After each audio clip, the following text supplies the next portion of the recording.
Good evening. Welcome to the latest live edition of Last Bell Boxing. Tonight we're talking about the card that's just been on, JOYCE, ZHANG, and the aftermath of what to a lot of people is a surprising result.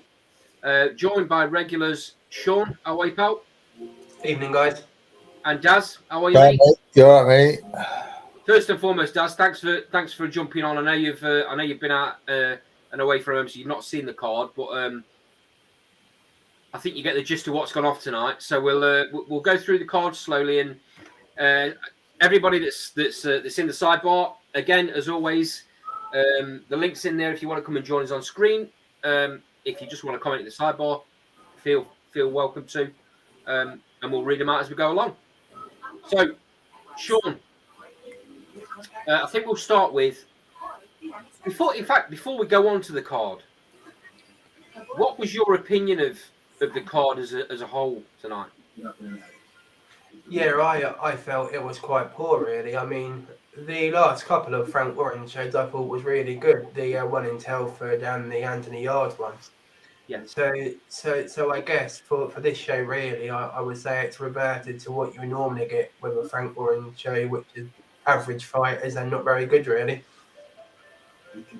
Yeah, I was very disappointed. I mean, you can't legislate for some of the results finishing as quickly as they did, but we did say on Thursday, didn't we, that we thought some of these undercard fights were poor.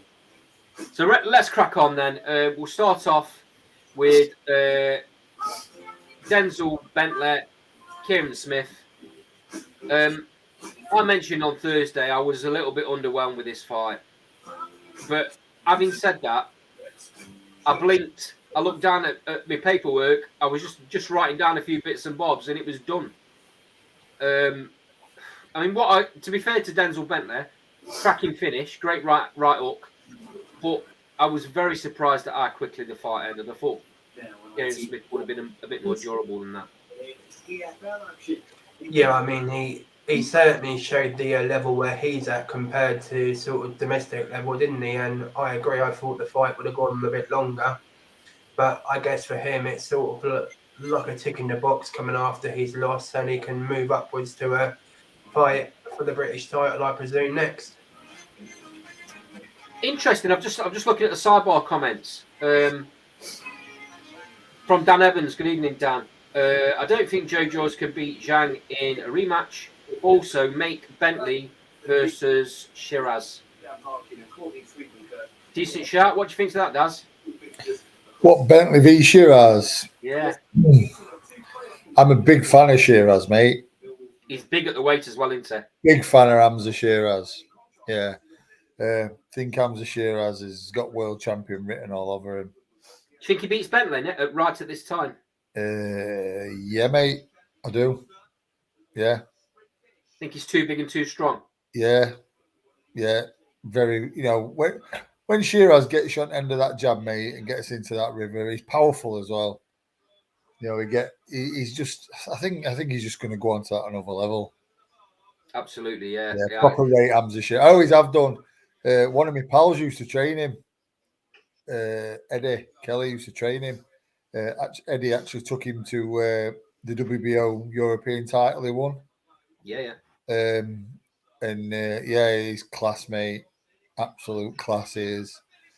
I think he had a couple of, when he changed trainers, which I think were for no apparent reason other than image. He had a couple of dodgy little spell. He trying to think of name at Kitty fought. Bradley Skeet, wasn't it? Bradley Skeet, that's the one. I always get him. That was an awful night, that, mate. Yeah, I always get Bradley and Tyrone Nurse mixed up for some reason. Don't ask me why. But yeah, that was That was a terrible night for him. People were saying, he's not what they think he's, but I think he is. I think he's a very, very, very good fighter. Hamza Shiraz, very good, and I'd pick him to beat Bentley. Bentley's better than British level, though, mate. He is. Yeah, I was just going to say, Bentley's far better than British level. You know, and he's proved that. He proved that in that world title shot. Yeah. So, you know, I think tonight weren't really much of a surprise, the result. Just for everyone that's just joined in the sidebar, I can see there's a few more people watching now. We just go through the card from tonight. We're going through the undercard first. We'll finish off with Joyce and Zhang a little bit later as we go through. Please join in, comments in the sidebar, and we'll read them out as we go along. Evening, Jack. How are you, pal? Evening. Good. Still slightly in shock, but we'll get there later. Yeah, we'll get there in a minute, mate. So we just start. We've started off with Denzel Bentley, Kieran Smith. He was faultless, wasn't he? Let's be honest. He was, but surely, come on, you weren't expecting Smith to fold like that. No, I wasn't. I'll be honest. You blink and you miss it. I was almost a bit like I had to watch it back to have a clue what the hell had just happened. No. Great right hook though, yeah? Oh, yeah. And do you know what really I liked about Bentley is he didn't go crazy when he knew Smith was hurt, because that really hurt Smith. Yeah. And you know what? Like he was in a bad way. He was out cold for a good few seconds there, wasn't he? Yeah.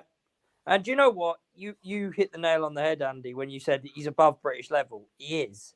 But then I would actually argue Hamza Shiraz is above British level. Yeah, we've just been talking about that. Dan Evans in the sidebar mentioned Shiraz Bentley as a great fight.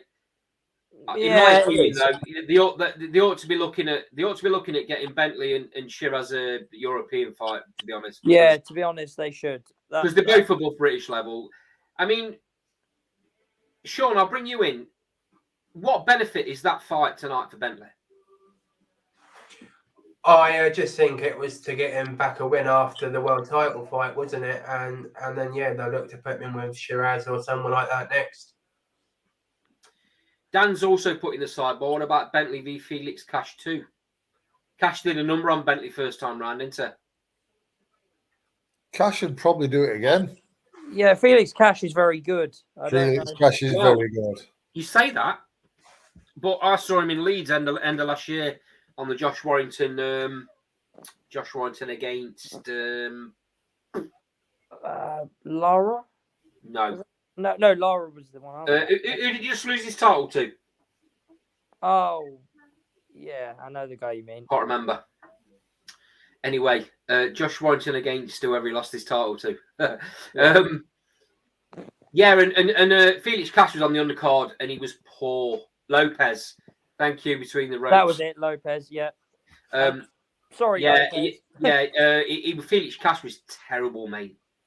I don't know what had gone off. Oh yeah, he looked flat that night. Yeah, very flat. Forgot about that. I think he was nervous because Amo Williams was there on commentary. I don't know whether that put him off his game or what, but yeah. Is that fight still happening, people? Because I have no idea. No. Well, the thing is, so Felix Cash was meant to have been on the last matchroom card that Amo Williams was on, but he pulled out with an injury. So I don't know. Why drag him over at the end of last year? Why drag Amo Williams over at the end of last year if you're not going to make that fight straight away? Didn't make any sense. That didn't really make a great deal of sense. So this is a rumor I've heard, and it's from a fairly reliable, that they were going to do that. Then they decided they were going to get Felix Cash the European title first. Then Cash got injured, so that didn't happen. And now they're not really sure what the hell they're going to do. Between the Ropes has put something odd about Felix Cash. Several pullouts at late notice, all a bit strange. Yeah, I think there might have been some out the ring issues, family-wise. I've kind of thought that about Felix Cash because he was on a real roll, wasn't he? He destroyed Denzel Bentley. He looked great for the next couple of fights, and then all a bit odd. I think there was some out the ring issues. I'm assuming from what I can gauge. Dan Evans has put, I also like Bentley against the Russian guy who Felix Cash fought to Ali Paleh. I'm not sure the guy's name. I can't remember who that is. So good evening, Mike from Canada. How are you, mate? Anyone fancy jumping on screen? You're more than welcome. I've put the link in the sidebar right at the top. But if you want me to put it on again, I can. Between the ropes, totally agree. And he was excited about Cash. Yeah. Jack, we're struggling with your sound again, mate, a little bit.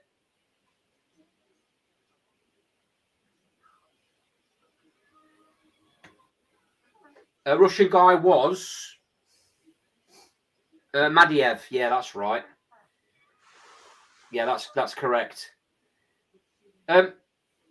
What would you do with Felix Cash next, Sean? I think the European title is probably logical. I think Amo Williams is probably fed up now, as you say, he's been brought over twice and nothing's materialised. So if I was him, I wouldn't want that fight really either. I mean, one guy whose obviously career's not gone the way we all hoped, and a guy who shows promise, is Scott Fitzgerald. I mean, if he ever comes back, I think that could be a natural fight for them to make.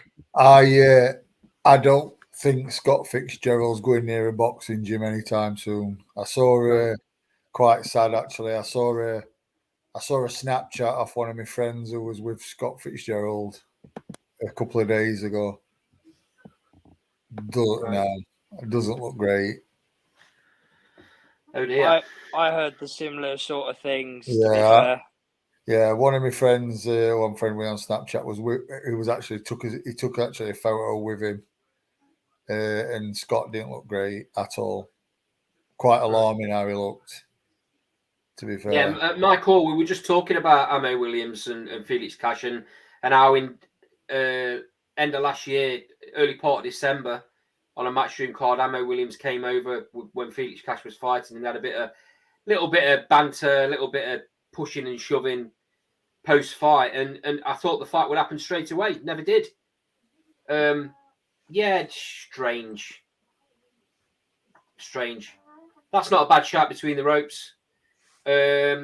European title, Liam Williams even. That's not a bad shot, is it? Liam Williams. Make an interesting fight. But yeah, I don't... Tonight, I don't think that's benefited Denzel Bentley one little bit. He's coming off a really good performance in that it was a WBO world title fight. Yeah, WBO. Yeah, he come off a great performance. Even though he lost, he stock rose for me. And then he comes back and he's in a British title fight that don't last around. It makes no sense. If they want to do the European title, he has to be coming off a win. That gets him. I understand that, Jack, but it don't benefit him though, does it? Because he has a great performance. Oh no, I agree with you on that. He gets an easy win like that. What does that do for him? His momentum. He's had a camp, Hunter. He's had a camp. He's had a payday. He's got a win. He's got fight fit. He's title eligible now. Yeah, so they need to push it on now. It's no good having this and then something with his next one. Yeah, it's no good having this and then like waiting months and months for the next one. No, good point. Thanks for joining Between the Ropes. See you again. Okay, let's move on, lads. Another fight that on paper looked like it might go a few rounds. Sam Noakes against Karthik Sathish. This the Indian guy. Yeah, I knew this wasn't going a few rounds. I mean, you look. This is the problem with records, mate. He's got a 10-0 record. He's clearly been fighting nobody. Yeah, but he's never fought outside of India, so is this guy one of Giles's? I don't know. I would assume so. I have nothing to do with it, so I don't know. This sort of thing is what's giving undercards a bad reputation, though, isn't it? Because he clearly, from the second he got hit once, he didn't want to be there. Yeah. I mean, surely you've got to be. Something's got to happen with these undercard fighters, mate. I mean, he's fought he's fought the same guy twice in It's 10 ridiculous. fights. It's just He's How fought 1, 2, 3. He's fought 3 debutants. He's fought the same guy twice. point the finger at the Commonwealth sanctioning body here a bit, because they allowed that for the Commonwealth title. that's the problem. That's the problem. See, you can blame the matchmaker. You can have a pop at a matchmaker, or you can have a pop at a promoter for allowing the fight to be made in the first place. But like you've just said, the sanctioning body's got to agree to it as well. I mean, Commonwealth title, yeah. Makes a joke for the Commonwealth belt, don't it? And again, what does that do for Sam Noakes? Because he's likely to go into a fight next time out against somebody worthy of a Commonwealth title fight, and he's had literally a round and a half sparring under the lights. Yeah. I was sceptical when I saw that Indian with a 10-0 record that had never fought outside of India, to be honest. Awful. Absolutely awful. Dan Evans has put undercard fights are so poor now, it's embarrassing. Totally I don't know. Mayer and Lucy Wildheart wasn't bad. to be fair, that saved a very poor card. To be honest with you, having a 9-fight card, so 1 main event, and then having 1 fight that is good. The other 8 is not great, is it? No, it's awful. No, Well, move on now. That made the card good. I'm just saying it was about the only. No, it's not. It's not good though. It's not good though, Daz. When you got fight fans in the arena paying a minimum of probably 45, 50 quid for the cheap seats, up to maybe 300 or 400 for ringside, and they're seeing that as a show is not good enough. I know. I tell you what, Jack. The reason I'm calling it out is because we go in on Matchroom. And we go in on Boxer. I agree with you. You should call it out. To be fair, we go in on them. So why not? We've got to be fair and play it down the line and say it how we see it. do it to me if I was matchmaking that. So I don't have a problem with you doing it. Yeah. Well, I don't know. Anyway, moving on, guys. Moses Italma against someone made of stone, I think. Yeah, that Ukrainian. Oh wow! I've done a fair bit of research on him because I was going to use him for a fairly established name. So fair play to Italma. I think his surname is pronounced. His record's not the best, but he hasn't been stopped, and quite clearly you can see why. Because Moses Italma hits like a train and landed 1 million clean shots, and this guy was still stood there coming forward. Outstanding chin, outstanding fitness. He might not have looked like he could do a marathon, mate, but you don't take body shots like that if you're not fit. He's a top-level journeyman. Oh, the problem is that tough. Maybe they don't. Promoters like this maybe don't pick him again because of how difficult he was. Italma, He's the kind of person. Italma, by all accounts, has damaged his hand. The kind of person that they should have put Fraser Clark in with on his debut. Yeah, well, I mean, that would have made way more sense. Sean, what was your opinion of Italma's performance? Because obviously his first 2 pro fights ended in the first round. Yeah. This one's obviously gone 6. And he did everything, in my opinion. I thought his shot selection was fantastic. He was landing big shots. He was setting up other shots. He was countering, doing everything right, in my opinion. How do you think it went? I agree. I think this fight for him is a perfect learning fight because he's probably learned more today than he has in these 2 rounds or whatever it was he's done before. And I understand he wants to break the Tyson record, but I don't think that should be the be-all and end-all for him at this stage of his career. I think he just needs a few more fights similar to what he had tonight so he can figure stuff out and learn a bit more. And then let's see where he is this time next year. Then if he has progressed as we think he will, and then he can look a bit more serious at that record if he wishes. I liked his post fight. I liked his post fight comments because he was really tough on himself, saying, I've got to go back to the drawing board because I didn't get this guy out in the round. So that just shows you where he wants to be as a fighter. Daz, Yes, mate. what would you do with Moses Atalmu right now?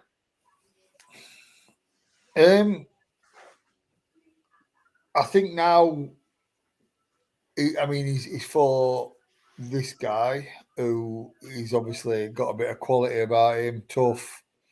Now, as long as the opponents are now improving, he's got to. It's no good now fighting some Slovakian who's, not going to put any sort of fight up.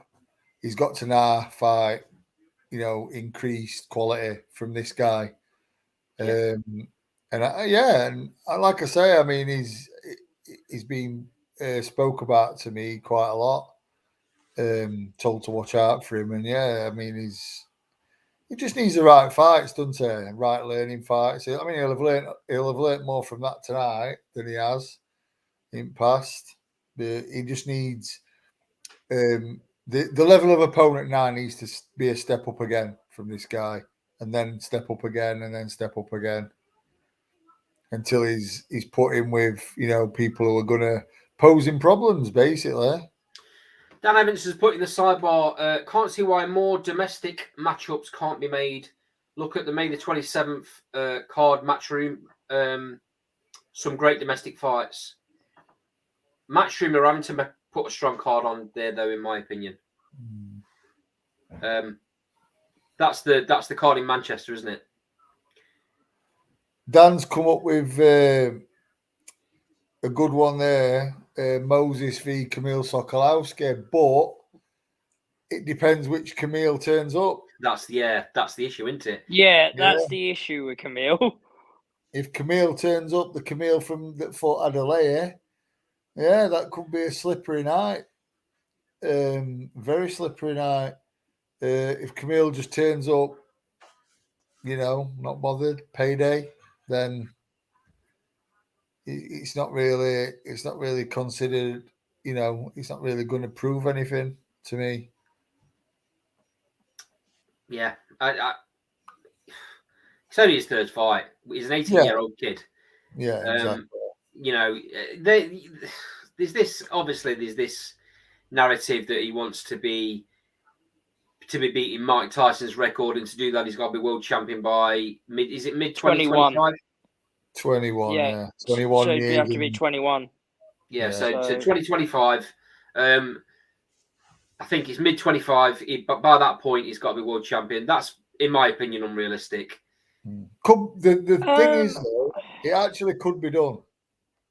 With if the belts get fragmented, yes. Yeah, it could be done. Yeah. Because you could end up in a position where you've got somebody holding a world title that has got no place being. Let's be fair. Daniel Dubois is WBA heavyweight champion at world, isn't he? So, Moses Atalmu probably is going to be better than Dubois.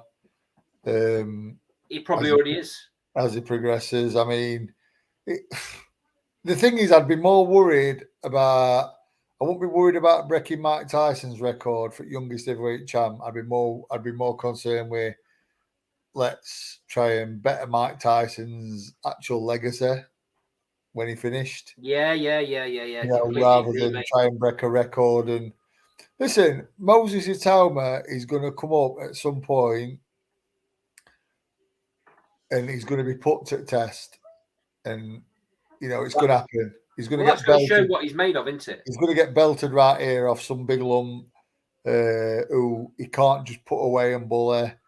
And then we'll see. At minute, he's done good tonight, by all accounts. Yeah. So I'll give him his credit. He's done good, and I have liked what I've seen. But his first opponent were terrible. He hit him on gloves, and he decided he didn't want to know. So that were pointless. Second one weren't much better. Second fight weren't thingy. But this one was a good learning experience for him. Yeah, I like the look of him. I'll be honest, I do like the look of him, but I always reserve. To be fair, mate, I reserve judgment on anybody until there's a little bit of a crisis and how they deal with it. You know, if it makes sense, I prefer the crisis to be brought on more for the level of opponent is good, rather than they make mistakes. Do you know what I mean?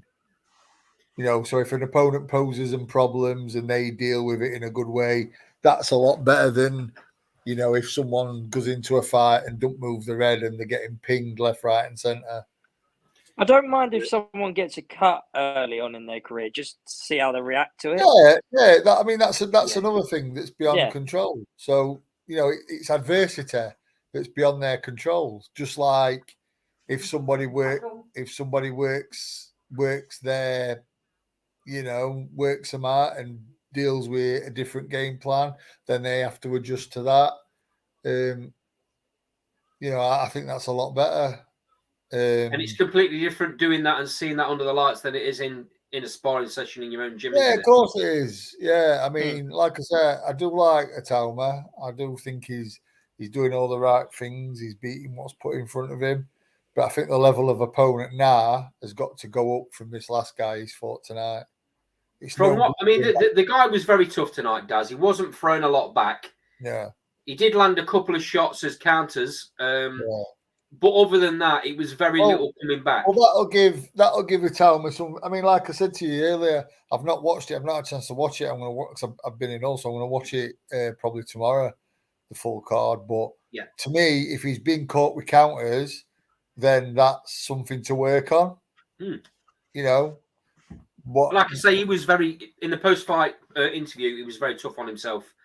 Too tough on himself, to be honest. To be honest, mate, that's good. Yeah, it is. That's fine. I like to see. Listen, I'd rather see Moses Atoma critique himself, whether it's justified or not, than no disrespect to David Adelaide, because I'm a fan of David Adelaide's as well. Than David Adelaide moaning that he's not the A side when he's not done anything. when he don't deserve to be. Yeah, absolutely. Yeah, do you know what I mean? I think if David Adelaide were a chocolate bar, he'd eat himself. Yeah, you may be right. You know, listen, he's another one though that's not been tested. That's the problem. The guy. No, he has been tested and he failed. Was that Sokolowski one? Sokolowski, yes. Yeah. He has been tested and he was very fortunate to come through. He was very fortunate to get that result. You're right, mate. But don't get me wrong. Because he's a BT fighter on BT.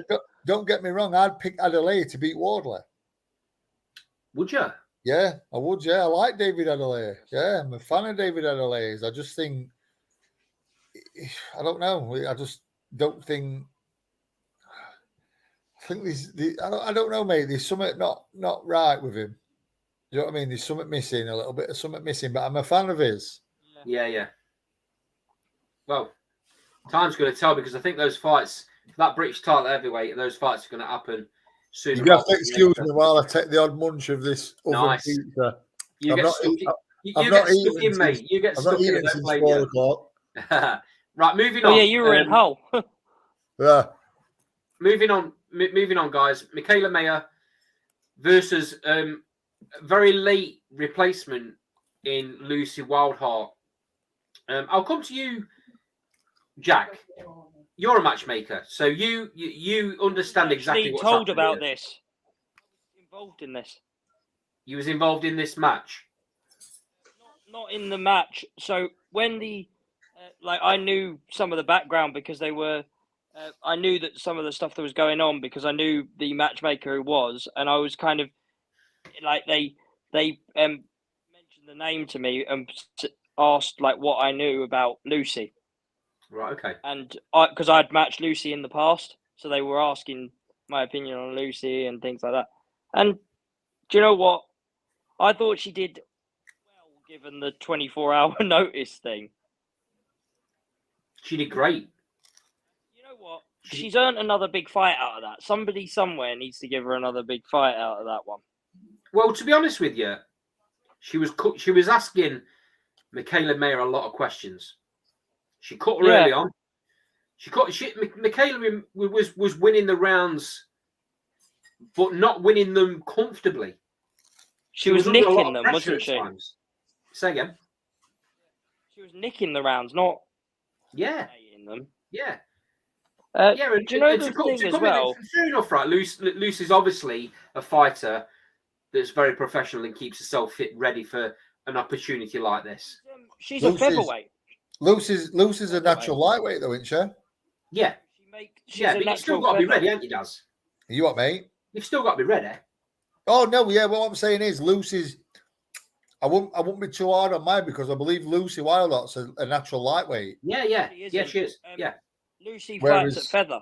Whereas, well, hasn't she fought for IBO she lightweight? Walks around at lightweight. She walks around at lightweight. She fights at feather. Oh, okay. Yeah, Lucy fights at feather. She's occasionally fights at super feather, but she's never fought at lightweight before in her entire career. Oh, other than maybe her debut. Okay, I misread that on BoxRec then Jack. Yeah. But for her to come in the way she did, Lucy Wilder in her debut weighed 9 stone 11. Yeah, and then you look at look at her recent fights. Yeah, she went down to 9-2 in her next fight. She actually boxed Claudia Ferenczi. She was 9-7.5. She had a 6 pound weight advantage on Claudia Ferenczi and couldn't stop her. And someone else I know stopped her. I know. Yeah, she's float. Yeah, that's probably the heaviest she's been, isn't it? Yeah. Let me just pick these comments up in the sidebar, guys. From Dan Evans. 9 stone 9 for one fight. Let me just pick this comment up, Daz. Yes, mate. Sorry. Not sure from Dan Evans. Not sure Maya wins a world title at 135. She doesn't beat Katie Taylor, in my opinion. Probably doesn't, but I don't know if Katie will go back there. On that performance tonight, Sean, she said pre-fight that she's never going back down again, which means the Baumgardner fight doesn't happen at super feather. She's not going to get a revenge there. I think Baumgardner eventually she comes up anyway, but on the performance tonight, considering she's in there with somebody that Jack's just said doesn't fight at lightweight. She's coming on 1 day's notice. You saw the pressure that she put Michaela Mayer under at times. She was quite happy to stand in the pocket and trade with Michaela Mayer. In fact, Michaela Mayer only really had success when she was at distance. As soon as Lucy got inside, she was winning all the exchanges, which tells me one or two things. Michaela Mayer doesn't bang at that weight. She doesn't hit hard enough to discourage. She wasn't hitting hard enough to discourage Lucy Wilder from getting in the pocket and staying there. Yeah, I think with Michaela Mayer, I think part of her problem was the sort of ego she had after losing to Baumgardner. You know, I think she found it hard to park that because I think she thought she won that fight. And in terms of the weight, yeah, I guess it's going to be hard for her to campaign at lightweight if that's all she's got, what she showed us tonight. But on the other hand, it must have been hard for her having trained for that one opponent for 6 weeks or so. And then all of a sudden, with 24 hours notice, have to change.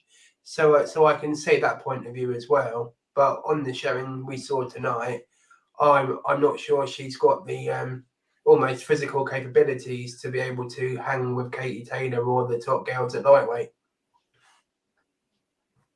Well, on paper, Linda Dartu is a tougher opponent than Wilder. Yeah. So if anything, she's maybe dodged a bullet. Yeah, absolutely. But I hear what you're saying though. As she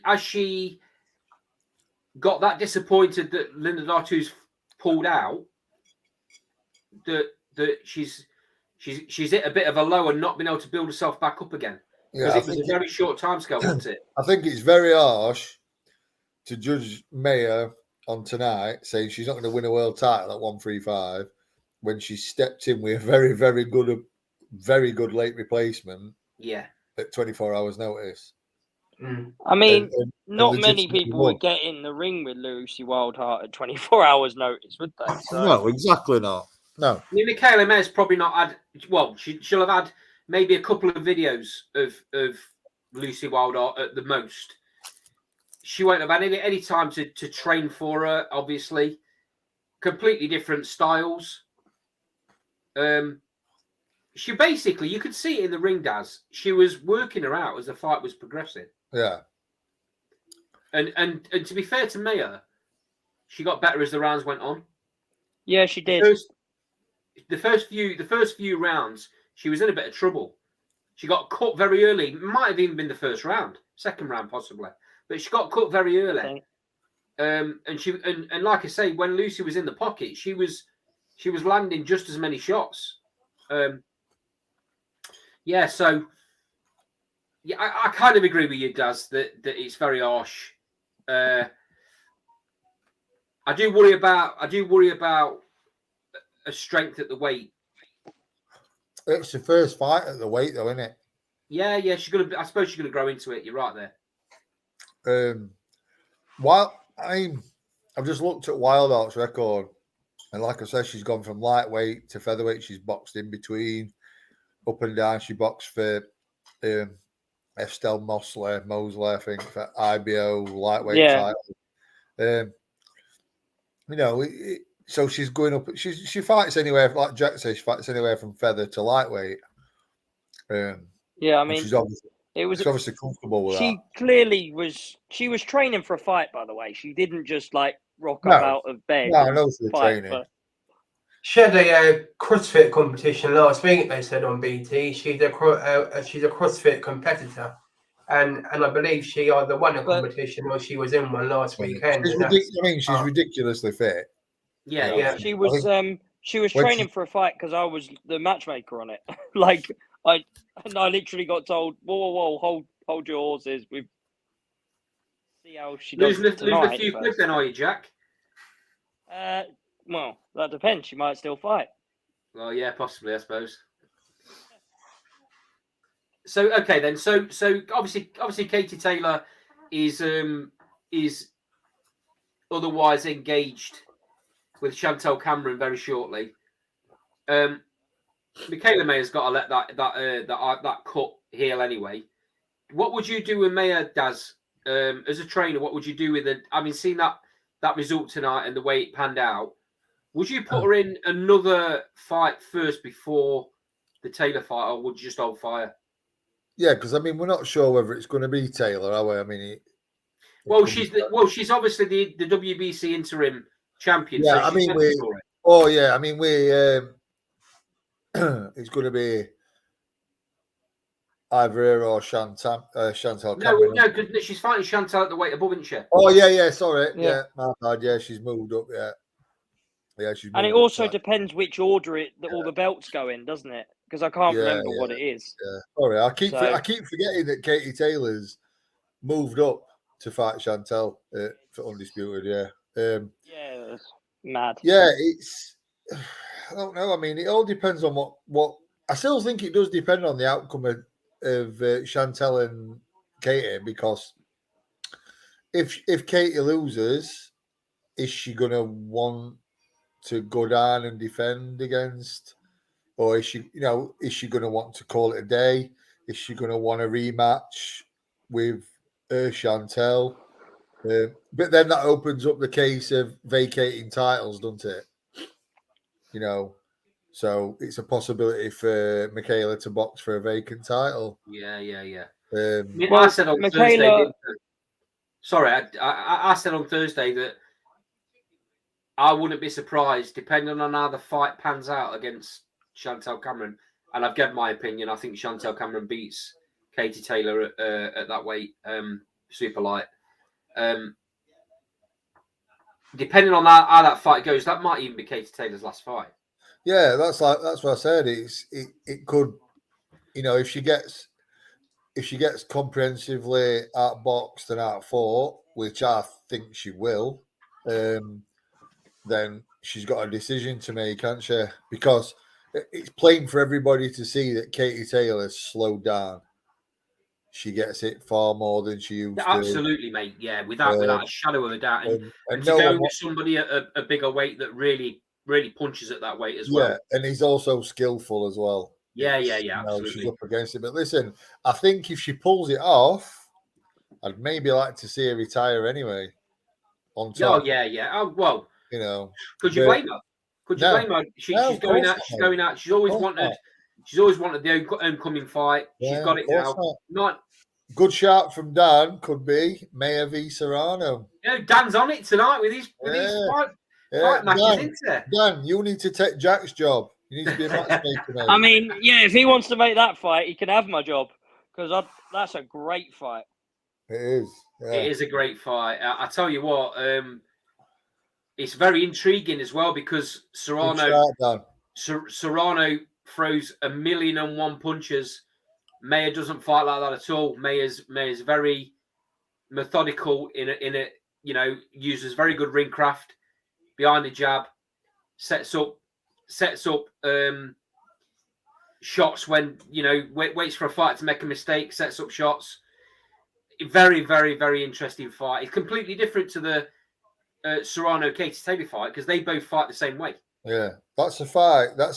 Maya Serrano. That is a great shout. That. Brilliant, Dan. That is a great shout that no one's really thought of.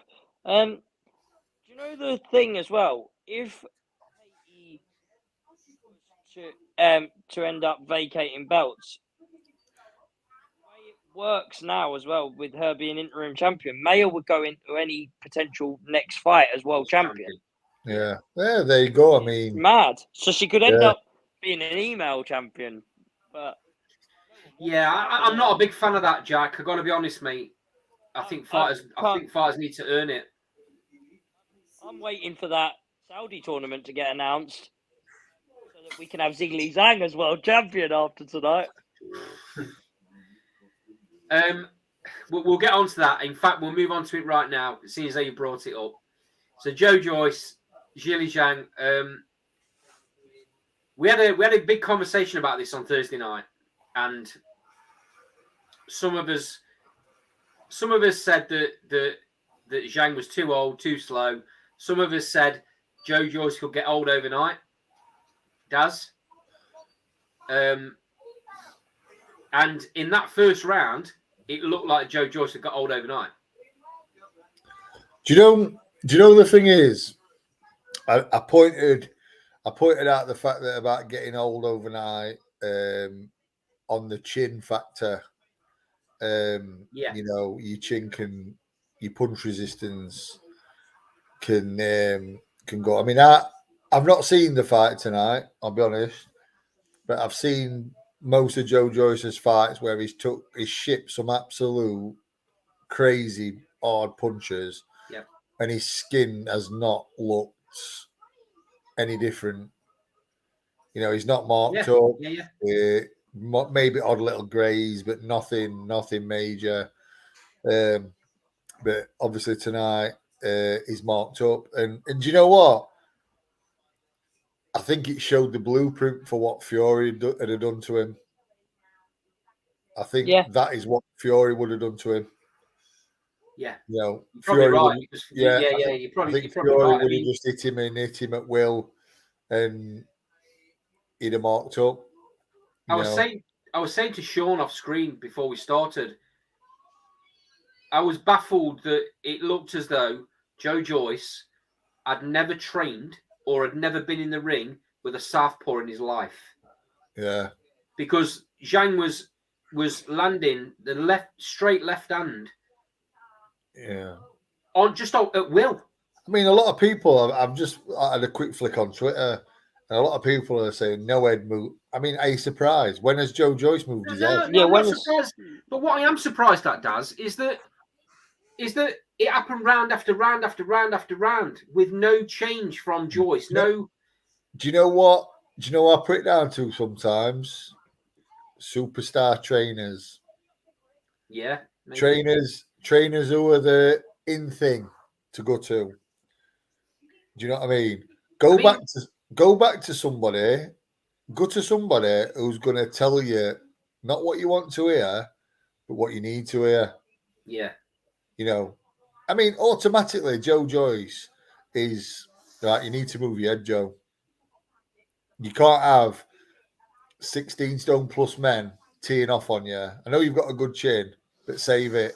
Save it till you need it. Daz, not only that, there was no lateral movement either. No, It was crying out for him to be moving to his left hand side to get away from that straight left hand, and he didn't do it all night. Yeah. He thought, I tell you what he thought, Joe Joyce. He thought, he looked at Zhang's age, and even though he was getting peppered in the first couple of rounds and his eye was starting to close, he thought, because after the second round, he started really, really slow. After the second round, he put his foot on the gas a little bit, and he was throwing more punches at a faster rate. He thought he was going to wear Zhang's gas tank out quick.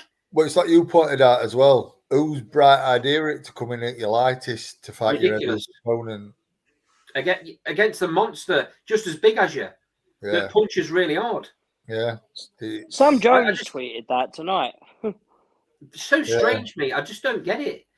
I don't get it. I saw a tweet from Cole Greaves earlier on, saying halfway through the fight before it finished, saying if Joe Joyce gets through this fight, don't ever let him fight a southpaw again. Yeah, that says everything. That says everything. I mean, Ismail Salas was his trainer in Inter, I believe. Yeah. Obviously, world renowned. You know, done quite a lot. But I just find that, you know, these trainers that are like put on this pedestal, he's the greatest trainer, one of the greatest trainers in the world. Why is your man constantly walking into a left hand? Round after round after round after round. What's going off? You know what I mean? Joyce has had a million trainers, though. After the first round, you'd be telling him to move to his left hand. You'd be telling him to move to his left hand side. He'd have been doing that before fight. He should have been in training. Yeah, he'd have been doing that before fight. You'd like to think so, wouldn't you? You know, I mean, they spoke about it in commentary. The presenter, can't remember his name, was questioned. Carl Frampton was there. He says to Carl Frampton, isn't it a bit strange that the minutes before the fight, they're still drilling what to do to get away from a left-handed fighter? What? Giving him instructions, like? Yeah. In the changing room, like, instead of just warming him up, they were walking him through how to.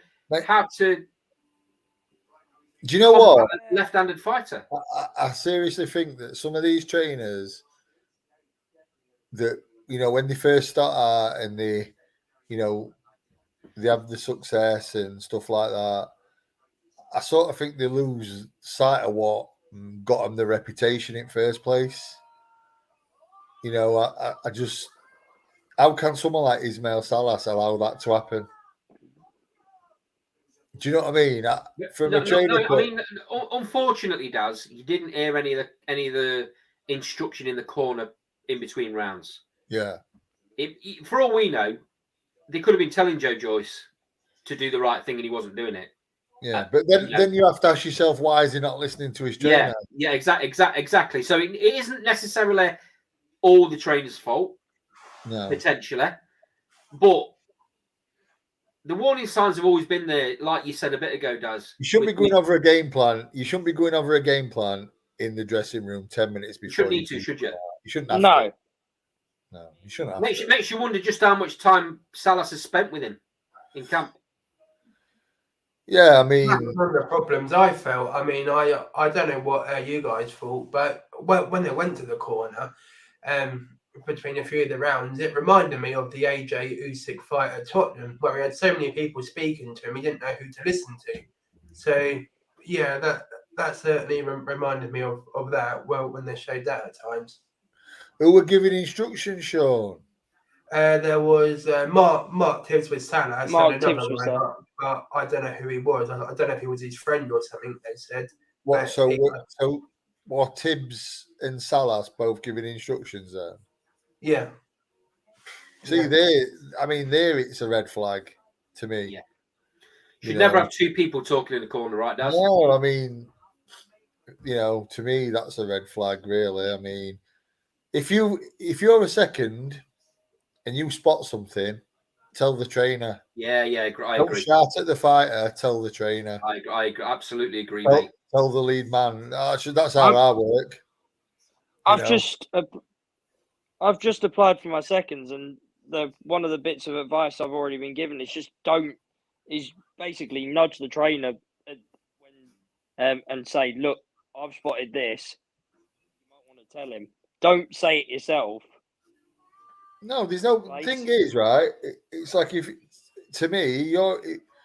you've got a fighter who's like, let's say Joyce, let's say I'm in corner with Ismail Salas, right?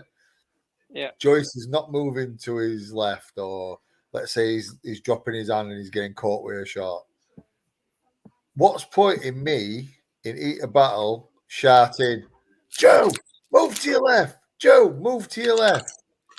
And then end it round, comes back, gets instruction off his trainer that he's nothing what I've spotted. Now, if I give, because he's listening out, you're listening out for your trainer's voice as well. You can hear your trainer's voice, you recognise your trainer's voice. So if I nudge the lead trainer and say, look, he's not moving to his left, he's dropping his arm, whatever, then the trainer can shout it mid-round, and then the trainer can point her out, in between rounds. Yeah.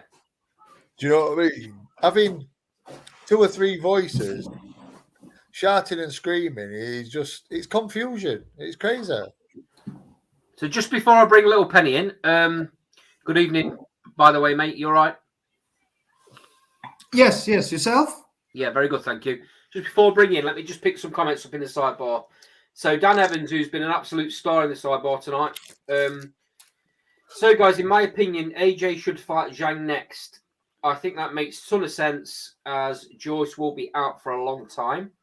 He's also put that left hand and counter right hook were landing at will.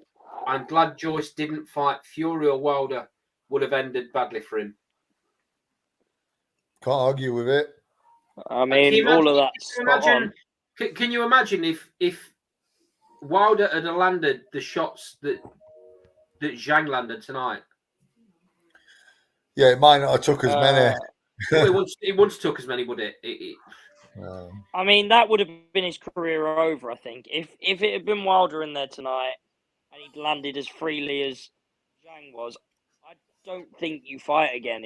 If Wilder lands big shots on you.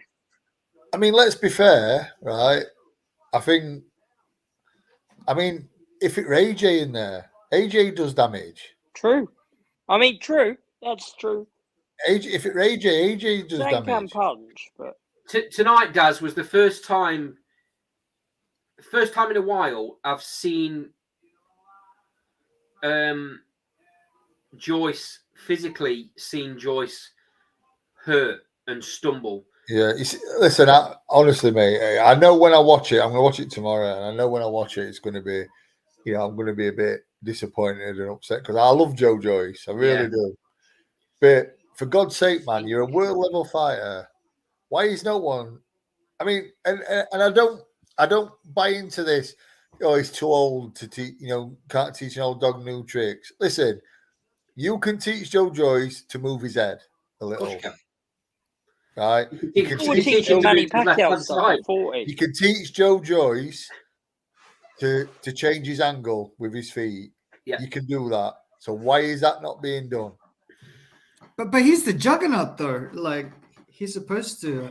Listen, sometimes, mate, even a juggernaut's got to take a little bend in the track. Yeah. Yeah. I mean, I was afraid. Yeah. Sorry, Little Penny. Guys, when have you ever seen Joe Joyce stopped in his tracks from a straight left hand? I mean, to be fair, mate, I've never seen him utterly stopped in his tracks. It bounces off, don't it? And he walks forward. Well, I will say this. I've seen him, Bermain Stiverne hit him with a couple of absolute belting right hands, and it registered. I saw it register, but then he's on you. Yeah. You know, it's like bang, right, have this. Ustinov caught him with one to the chin because I was ringside for it, and you saw Yeah, Joyce's eyes go, right, I don't want to get hit by that again. What fighter was it? What fighter was it that did him with the body shot?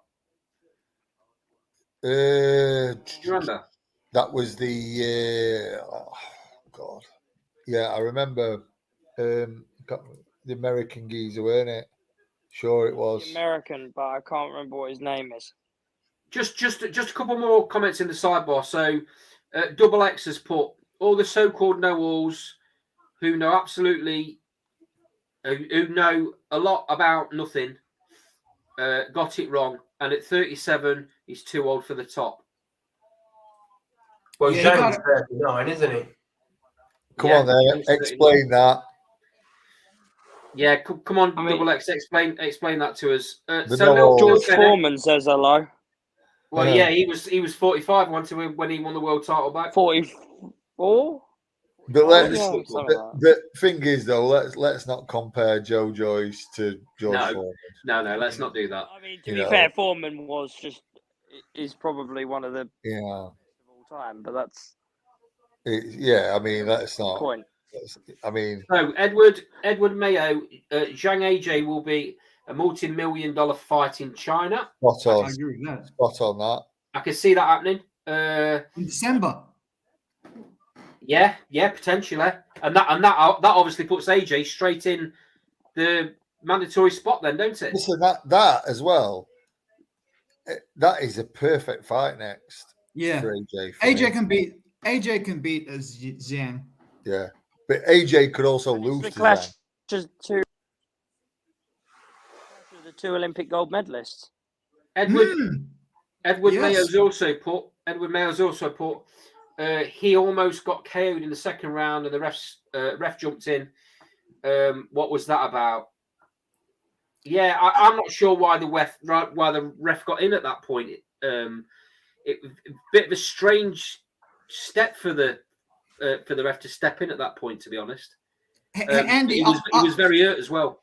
Andy, I was going for AJ. Oh, sorry, Joyce. I thought it was going to knock out ZHANG, as most people probably predicted as well. Yeah. I didn't expect this, but I'm guessing Joyce, because of his age and because of the punishment he's taken in his career, I think he got old overnight. It reminds me of like Tua, like where like Tua was supposed to be like the next Mike Tyson, and then when he got knocked out against Lennox Lewis, and then he also got knocked out against Azubuike, whatever his name is. I don't think Tua ever got knocked out, did he? He did against Lewis. He got stopped by Lewis. Lennox Lewis. He got stopped by Lewis, yeah. Did he? Did Lewis stop Tua? Yeah, and then his career just disappeared. Because he took so much punishment too. He didn't have a lot of defense either. Tua. I'm guessing maybe this might be the end for Jaws. I hope it's not, because he's such an exciting fighter. He did. He did. Go on, that's correct. Yeah, he never got stopped. I was right. Tua never got stopped. Okay, sorry, my bad. No. Yeah, I apologise for that as well. I thought Lewis stopped. Tua never got stopped. I thought Lewis said stop. No, Lewis stopped Tua. That's what I'm saying. No, doesn't say he didn't. No, he never got stopped. Oh, okay. He never got stopped in his whole career. No, he lost 5 fights, and I'm pretty sure he never got stopped. Yeah, he never got. He lost to Lennox, Chris Bird, Monty Barrett, Ustinov, and Ike Biabuchi, and never got stopped. Yeah, that's what I was talking about. So that's some chin. Respect to David Tua. Yeah. Yeah. The only one who's really confused he lost to Alexander Ustinov of all those people, because like everyone else makes sense. Yeah, he got old. It's like he said he got old into, he started to lose to fighters who. He fought Ustinov towards the end of his career then. Yeah, it was his last fight. That makes sense. That makes sense now. Yeah, his last fight. Yeah, my comparison is that because he was supposed to be he was supposed to take over Mike Tyson as this exciting fighter, and he never did. Whereas Joyce, like here, he was supposed to be like Joyce he's up and coming. Like he was supposed to be maybe the guy who would take the reins over AJ, even though he's older than probably AJ. But I don't think it will happen now. This knockout will probably it will hurt his career, Joyce. So the question stands, and it's the elephant in the room, really, Lil Penny. Did Joyce stay in the amateurs far too long? Yeah. He was in AJ's shadow once. He never made the 2012 Olympics. He had to wait his turn, so he stayed on for at least another 4 years. That 4 years is a massive difference into if he'd turned pro, having not gone to the Olympics finals. What would we have seen from Joyce? Yeah, or is Zhang really that good? And that fight against, I think Hergovich, okay, because I think he lost that fight by unanimous decision. I can't remember, he won, but actually won. He lost on points, but I think most people think he won the fight. Yeah, or maybe Zhang is just good. Like, so. Nah, I'm not wearing that, mate. I'm not wearing a little penny because all he did was throw a straight right hand and a counter, straight left hand and a counter right hook all night. He didn't throw anything else. I would argue Zhang was good, but Zhang turned pro too late as well. What I will say as well is the level that Joe Joyce got to as an amateur is quite alarming. That he was obviously never shown how to move his head. Yeah, especially amateurs. You know, it just baffles. What's Joyce cash? This fight is actually not his cash out fight. What would be his cash out fight now? Will he try and get an AJ fight even though he lost, or what's going to happen to him? That was what I was going to ask next. I'll come to you as soon as I ask the question, Lil Penny. Does Joyce has got a rematch clause? Okay, good. So does he take the rematch clause? Because if he does, there's a very good chance he's having to travel to China to get it. Unless it's already been agreed that the rematch is in London, which is potential. That could have happened. But he's not going to make big money on the rematch because he's no longer the belt holder. So does he take that fight, or does he take a bigger fight in the summer against a Dillian White, for example? Dillian White called him out tonight from ringside. Yeah. I still think he batters Dillian White, if I'm honest. I don't. White's way past his best in tennis. That's a great fight now.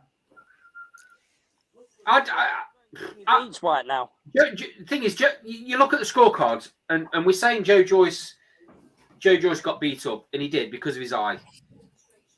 But other than the eye injury, he was coming back into the fight. If it hadn't been stopped for the eye injury, he lost every round, though, didn't he? Not according to the ringside judges, he didn't. No, I mean, let's ignore them because. In my opinion, he lost every round apart from one. Yeah, so so it's a choice of style, does. So Joyce was throwing, especially in the round 3 onwards. Joyce was throwing the larger volume of punches, but Zhang was landing the harder, more concussive punches that were doing the damage.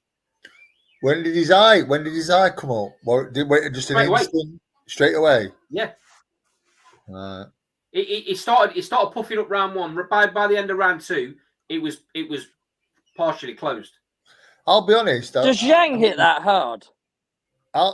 His record says he does, but I'm not convinced. He's a big unit, isn't he? He's a big lad, yeah. How come he couldn't KO Hergovich? I'll be honest. He put Hergovich down. I've seen the eye. I've seen a photo of it, and I've seen fights go on with worse. I'm not saying it should have done. They went to the doctor twice or 3 times. I'm not saying it should have done, but I've, So they went to the doctor the round before the round it got stopped in, and the doctor allowed him to carry on. And then they come to him again when the fight got stopped, but the doctor basically made the referee make the decision. So he left it to referee. He left it to the referee. The doctor didn't stop the fight. Right. That's interesting. Because the doctor basically looked. I think the doctor wanted to stop the fight, but he looked at the eye. He whispered something in the referee's ear. The referee took a step back, looked at Joyce a few times, and then decided to stop the fight. I mean, I find that a bit alarming. Why is the doctor wanting referee to make decisions? Yeah. Why is the doctor not just stopping it? Why is the doctor not just stopping the fight, which is what he should have done? To be honest with you, his eye was proper closed by that point. Yeah. It went from being partially open to completely closed within a minute of the fight. Yeah. Yeah, it's not great. You know what that eye reminded me of? It reminded me of that. I can't remember what fight it was. Kevin Mitchell against Linares. Linares, that was it. That was what that eye reminded me of. Yeah. You're right though, Daz. Because Mitchell's eye was done. You've seen much worse, haven't you? Yeah, I have, mate. Yeah, I've seen. But I think to be totally fair to Joe Joyce and to be totally fair to ref, to be totally fair to the doctor, I've seen a lot worse and carry on when there's only like a round or two to go. Yeah. Well, the perfect example of that's probably Ebony Bridges, isn't it? Yeah. I mean, Ebony fought 2 rounds, I think, with an eye that was absolutely horrific. It was horrific. And maybe it's because it's heavyweight boxing. Like the punches are just so hard that it's probably too dangerous to continue. Whereas in the lower weight division, because I remember even Maidana was fighting Eric Morales, and Eric Morales' eye was in the first round. It was already closed, and it kept on going until the 12th round. I think it even went to the decision. It's changed a little bit since then, little penny in boxing.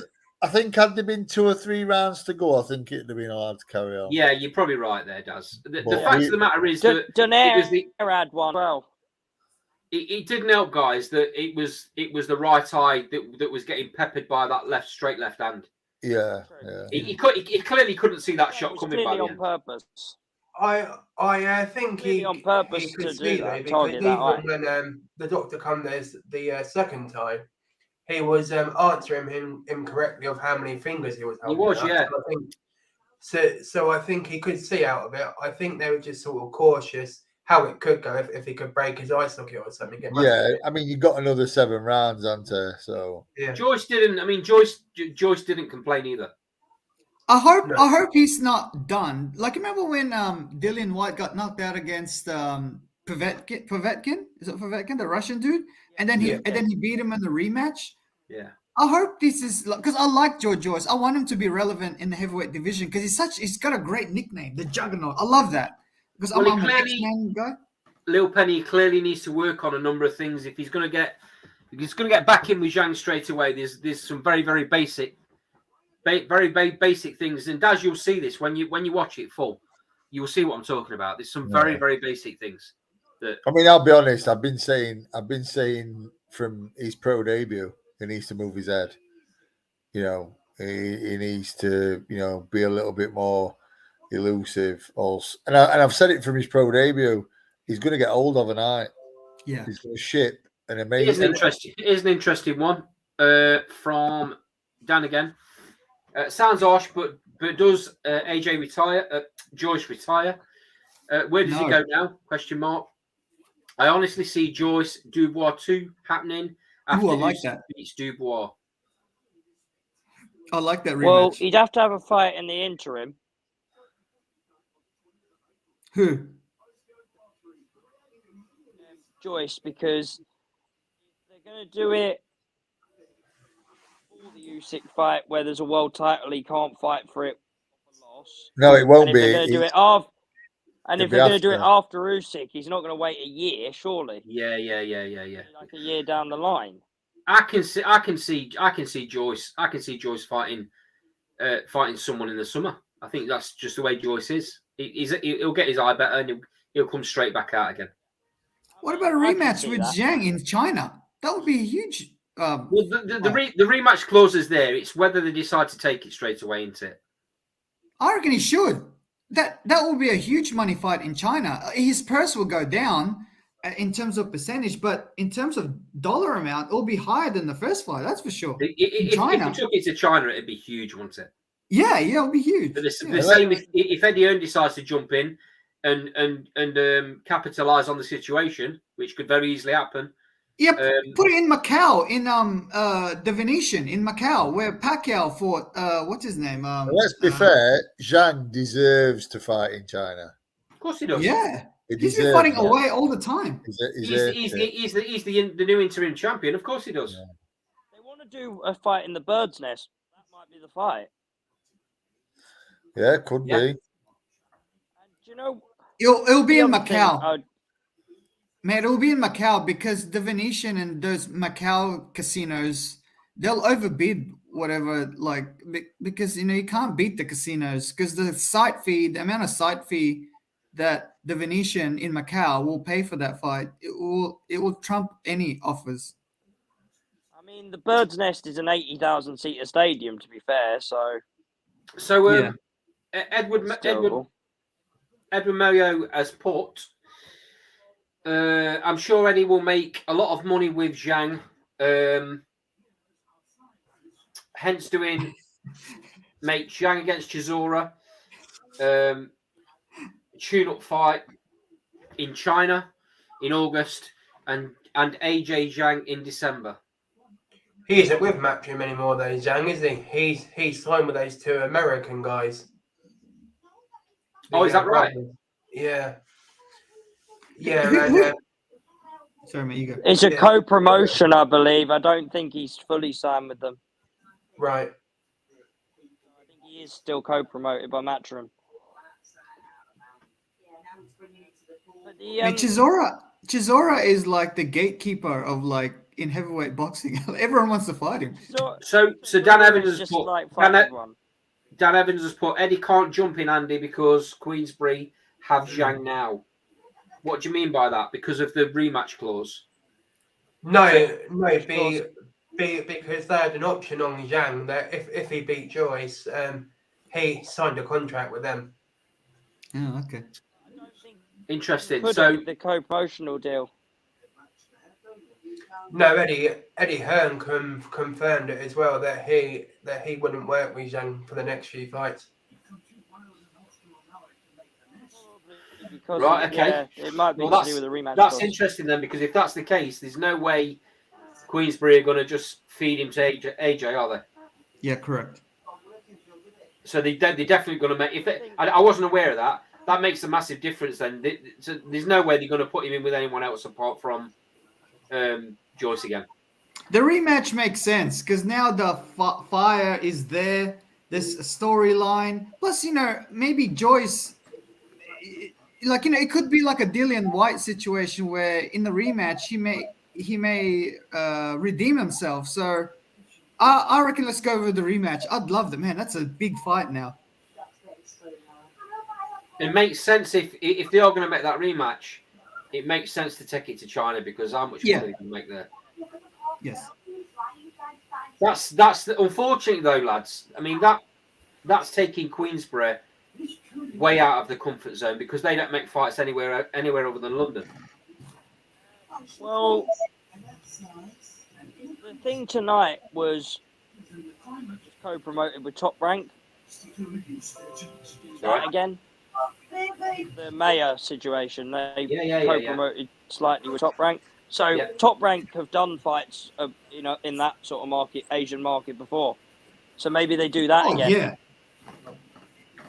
But the thing is, sorry, mate, you go. Yeah, I was going to say the other thing that Frank Warren could do is push for Zhang to fight Usyk and then put Fury in with the winner. Because if they don't go for the Joyce rematch, the issue with that would be Hrgovic. Right, Hrgovic. Because you got Dubois. WBO first. Hrgovic is the IBF mandatory, isn't he? Yeah. So you've got Dubois to go first, then Hrgovic, then Zhang. So they can't jump it. Well, so basically that Zhang fight wouldn't happen for at least a year. With Joyce? No, if he was to wait for Usyk, it wouldn't happen for at least a year if there's 2 other mandatories waiting first.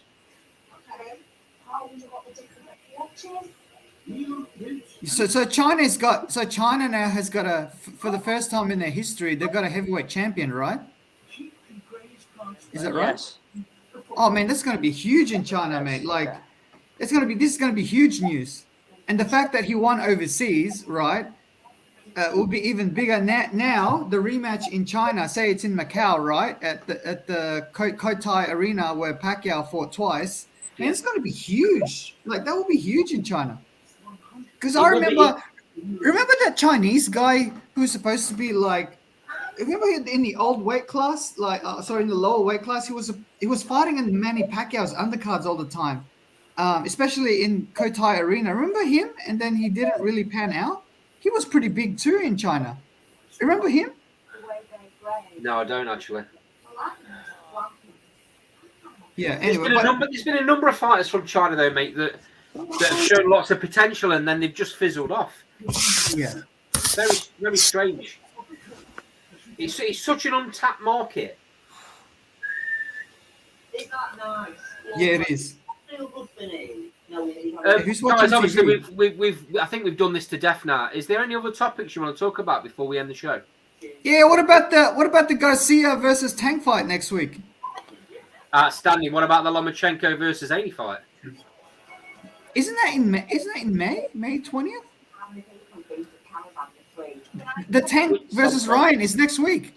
Yeah. Who do you think will win in that fight? Let's do a round robin then, Sean. Tank. How do you see the fight panning out? How does he win? I think he stops Garcia around 10-11. Gaz? Yeah, I think Tank, mate. I think Tank gets to him around 10. He, Garcia's quality as well. Don't get me wrong, but I just think Tank can't see out past Tank late stoppage. Do you think the clause, the weight clause is going to make a big difference as well?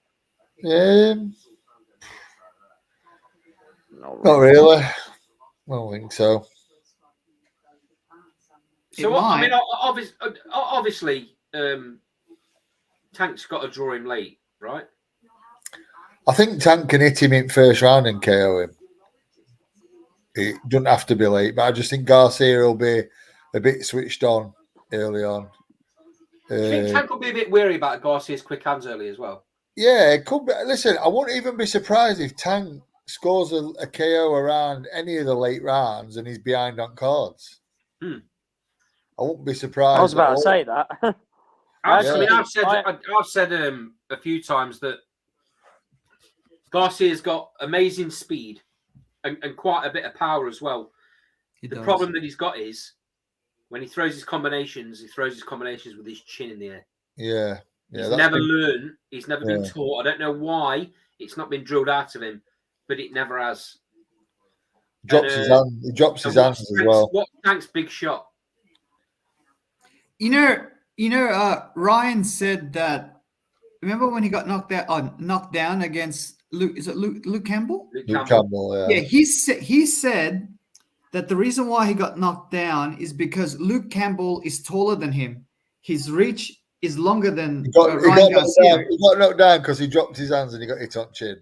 Yeah, but he was saying I'm not saying that that's true, but Ryan Garcia is saying that the only person that could execute that shot, it's someone who's taller than him and someone who's longer than him, right? And Tank is none of those qualities. No, so what I don't believe it either. What Tank's going to do is throw that big overhand right. Yeah. He's going to straight over the top of the jab, land on his chin because his chin's right up in the air. That's how the fight finishes. Right. Or Andy, like, because Tank wants to, because this is like a big pay-per-view. He wants to entertain people, and let's give Tank credit. He is an entertaining fighter. He goes for the kill. If Tank fights for the crowd, he could lose. Yeah, that's what I'm saying. He could get beat if he fights for the crowd. That's what I'm saying. Like he could get caught on that left hook. Like that left hook of Ryan Garcia is pretty good. Yeah, it's like lightning, and if you don't see it and you get hit with it, I don't care who you are, you can go over. Tank, I think Tank's got that style where he's very good at covering up when he needs to. He can make himself small, can't he? As much as what we think that Tanks could go into it and be wary of Garcia's speed, you've also got to counter that with Garcia's going to go into it wary of Tank's power. Yeah. So thing that I would say with it could be quite uneventful for first 2 or 3 rounds. That fight could be a bit of a chess match. Yeah. Tank's not good at that. One waiting for other to make a mistake. I do think Tank could be the first one to make a mistake defensively. Yep. Because of Garcia's speed. Yeah, I do think he'd be the first one to make a mistake defensively, but it's whether Garcia situation where do enough to punish it. Do you know what I mean? Situation where both end up on the floor at various Yeah, I mean, I won't rule it out. I won't rule that out, but I think Tank's going to catch him eventually and stop him. Jack, I think Tank it's a little bit too hard though, and if he hits Garcia flush on the chin, Garcia don't get back up. No, I was going to say. I think Ryan might end up putting him down early on in the fight. Yeah, that's potential. Yeah. But I do actually think Tank. When Tank puts Ryan down, I don't think Ryan gets back up. That's the. Do you know what? Right, and I've been watching both of them, and I'm not saying it's going to happen, but obviously we all know Tank. Ryan drops his hands a little bit. Tank looks for that right hand, wide overhand right. Listen, don't be surprised if Garcia isn't training to throw that left hook inside that right hand. Mm-hmm. Yeah. And I tell you what, I could see them doing that. I tell you what, if Tank throws that right hand wide, but throws it, and Garcia throws that left hook inside that right hand and catches him. Listen, could be in a world of trouble, could Tank, with that. Yeah, because he does, like I say, Garcia does carry power. Yeah, could be in a world of trouble. Tank's chin is quite good. I remember when he fought Isaac Cruz. Isaac Cruz was hitting him with a lot of big punches. He's got a very good chin, mate. But do you know if he's in the motion of like Won't see it coming, will he? Throwing that right hand. If he's throwing that right hand and the left hook comes inside, well, you won't see it coming. He could go to sleep. Yeah, that's in my head. I think Tank will win by KO late as. Yeah. But in my heart, I want Ryan Garcia to win because I think if he wins and even wins the rematch because there's a rematch clause, I think he becomes the next face of boxing because his appeal is just so wide. He's got so many. His fans are like he's got a lot of casual fans, and that's very hard to get in boxing. As long as he stops hanging around with Jake Paul, I'm cool with that. Yeah, I mean the Jake Paul things. Yeah, as long as I can't say that. It's, you know what, lads? It's been a number of weeks since that name's come into this show. I'm a little bit disappointed, Daz. He's got a big fight next now. No, I'm bringing his name in as if to say. I know, mate. Hey, Daz, he's got a big fight next, against an MMA guy. What's his name again? Nate Diaz. Nate Diaz. Oh my God, that's going to be like a big fight. Like Lil Penner, behave yourself. Once again, Jake Paul fighting a non-boxer. It's not a big fight because all that happens is Jake Paul pays him off to take a dive. Do you know Nate Diaz? Nate Diaz used to be a sparring partner for Andre Ward. Oh, I didn't know that. Yeah. Nate Diaz in his prime would have ate Jake Paul alive. Yeah, Nate and Nick Diaz both used to spar with Andre Ward when Andre Ward was world champion. I believe that because very good boxers. Nate Diaz nearly stand up. Nate Diaz nearly killed McGregor. Like if he held that choke for another couple of seconds, he would have killed McGregor. Would have been out cold. I wish he'd choked Jake Paul. The problem you've got, guys, is, and we've been through this a million and one times, and I'm actually holding me cool a little bit. I normally go off the chart when we start talking about this twat, but he only ever fights anyone that's anywhere near slightly dangerous. He only ever fights them when they're way past the prime. Yeah. The man's. Do you know what the man? We shouldn't even really be talking about him on a boxing channel. No. The This To is be why fair- I get so mad when it gets brought up. As I mean, Yeah. Carl. To be fair, Carl does it to wind me up. But yeah. That's what Little He's Penny's done, never to going to be fair. a boxer. He's never going to be a boxer because the first time he's been in with somebody that's called a boxer in Tommy Fury. But let's be honest, Tommy Fury's record doesn't say he's a boxer of any sort of level. Tommy's a novice, isn't he? Tommy's a novice. Tommy's a novice pro. As soon as he got in with somebody that had a boxing record, he got beat. How many pay-per-views did that Fury Jake Paul fight do? A lot, I think. It doesn't matter, Little Penny. It doesn't matter because they're not boxing fans. Mate, I tell you what. I'm not buying into this. Oh yeah, but it turns casuals onto watching boxing. No, it doesn't. Because the Jake Paul's little fans that like watching him drink soda out of trainers or cereals out of trainers on YouTube, they're buying his pay-per-view because he's Jake Paul. Do they then go and watch the next big boxing show that hasn't got Jake Paul on? No, they don't. I'll tell you what I will say, Tim lads, Tszyu as well. did that. I'll tell you what I will say as well. Look out for a fight on YouTube from tonight.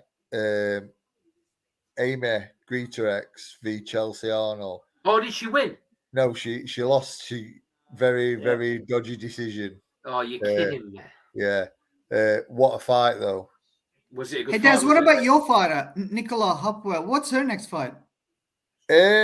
Still waiting, mate.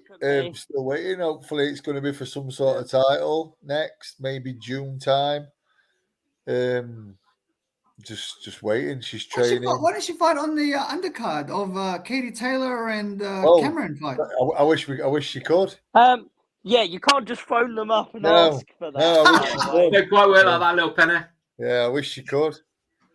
Don't give him ideas. He'll get me and phone them flipping up. No, say you that. need to earn your money, Jack. But yeah, she's. Listen, I truly believe she's gonna be a world champion. She's quality. She's probably one of the best conditioned, not just female, but boxers I've ever known. Is she a full-time boxer? Or does No, she have a she's got a day job. A job? Yeah, she's got a day job. Yeah, she's in an office though, so she's sat on her backside most of the day.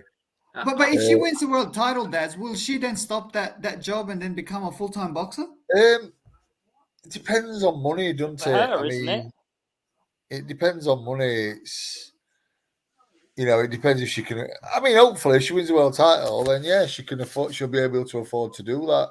She's quite a sensible girl, though, so she'd probably just get a part-time job, knowing Nick. Yeah, she probably would. She's very Get sensible. bored if she went full time, I think. Is what, mate?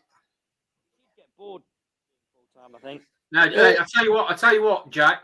If she ever does quit a full-time job and becomes a full-time boxer, every single boxer, they all need to look out for her now, but even more so, because then she'll have more time to train. She'd be like a machine. Yeah, I can tell you, slightly different sport, but obviously, I can tell you when you're a full-time athlete, like I did it for a couple of years, and it's weird because you have so much free time. You have to be so disciplined not to go and do you see, mad Nick, stuff. No, Nick, you see, I ain't got that issue with Nicola. No. Nick, I don't have to worry about Nicola going out on a bender. No. I don't have to worry about Nicola being out late at night. She's very, very. It's hard to describe. I mean, Andy's seen a train. He's been and seen a train. Yeah. And she's absolutely insane. I mean, other day, I'll just give you a little insight into what she did. We did six twos on pads with 30-second rest just as a warm-up. They were quite, intense rounds, plenty of work in them. I've moved her on to treadmill and I've done what I like to call a death run, which I play about with obviously incline on a treadmill. Oh, yeah. Incline and speed. I started her off on the full 15-degree incline. I basically burnt her legs out. She did 31 minutes of up-down incline. You know, she's just insane, absolutely insane. And also, let me just jump into there, Daz. And also, Little Penny, since Nick's turned over to the British Boxing Board, she's improved staggeringly amounts under Daz. He won't tell you this. But she has. She has.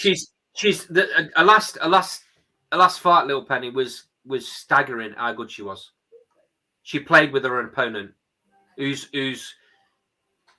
all the fighters that are ranked higher than Nick or have got a higher profile than Nick struggle with. And I've seen her Nick played with her. You guys have interviewed her twice from memory. I've No, seen no, her we've interviewed her a lot more than that. Oh, okay. Yeah, she's a few quite times. She's very articulate too. Like she's a good speaker. But maybe she should start calling out girls. Daz, don't you think? Like just That's not a style, though, is it, Daz? Nah, it's not worth it. No, it's not how she is. She'd probably cringe at herself, but she's had conversations with Maisie Rose Courtney, who's been signed with Matchroom. Obviously, outside influencers have been doing a bit of calling out for her, which whatever. But Nicola's not exactly not called anyone out. I put that across. She had a little conversation with Maisie herself. I said, "Look, we fought as amateurs. I got the win. It'll probably happen again down the line as a pro." She's a throwback. She's not bothered. She'll fight anybody. If I put Godzilla in front of her, she'll fight him. Do you know what I've noticed about Nick is the amount of shows she goes to and like studies fighters. It's actually quite.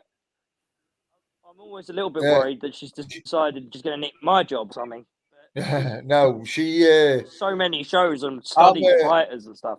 I'm a big believer in like history with boxing. I mean, I say things to her that, and she looks at me and she's like, "Yeah, I never thought it like that." I'm very methodical with boxing. Everything has to be done right. I don't like anything not done. I don't want every stone turned over. I want every stone kicked out the way so it's ticked off. Do you know what I mean? I want everything done. And she likes that we work well together. She trusts in me what I do, what I say. Daz, when she's not in a fight where she has to train, where it takes 8 weeks. So when she's like on her off days, like when there's no fight on the horizon, what does she do? Like does she run like every 2 days or? Yeah, she'll run. But to be fair, mate, we try and keep her active as much as we can. She spars. She spars with girls who are 10 kilo heavier than her. And Amy tonight, who I've been helping in corner tonight. Amy were you in her corner tonight? Yes, mate. Yeah. I mean, if Amy ever comes on and speaks, Amy's one of them. Amy's a lightweight, super lightweight. You know, she's a lot heavier than Nick, and she says, "I've never been punched as hard." And Nick's a super flyweight. She's got crazy power for her size. She's also skillful. She's also super fit. So it's a case of fitting it all together. And do you know what as well? She's got a chin on her as well.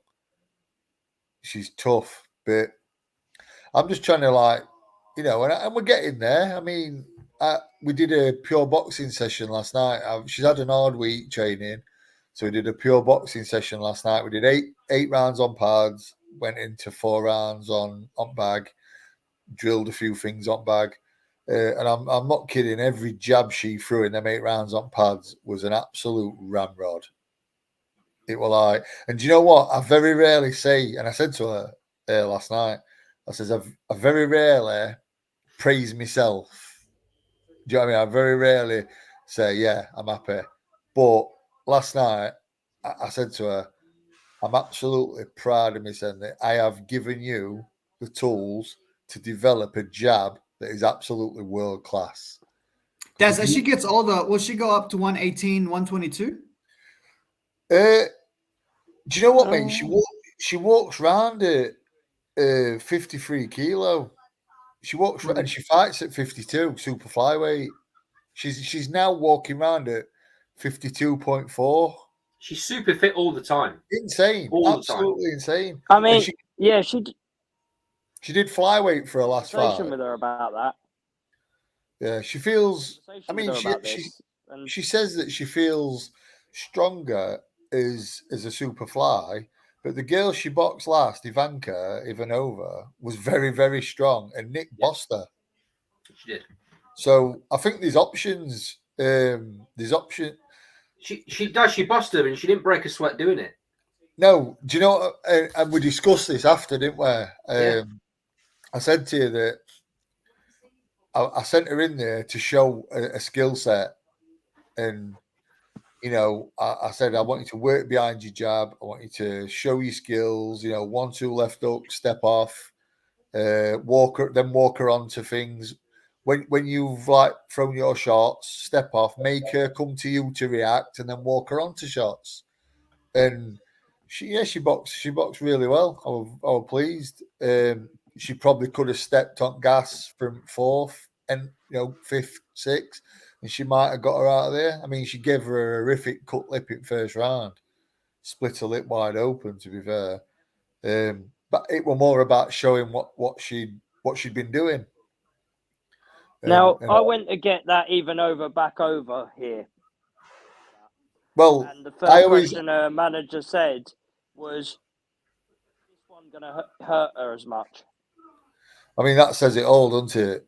I mean that was what our manager said to me, and I was like, "Oh, this one's fine." Yeah, I mean, the biggest for me, the best judge of a fighter is the opponent half at time.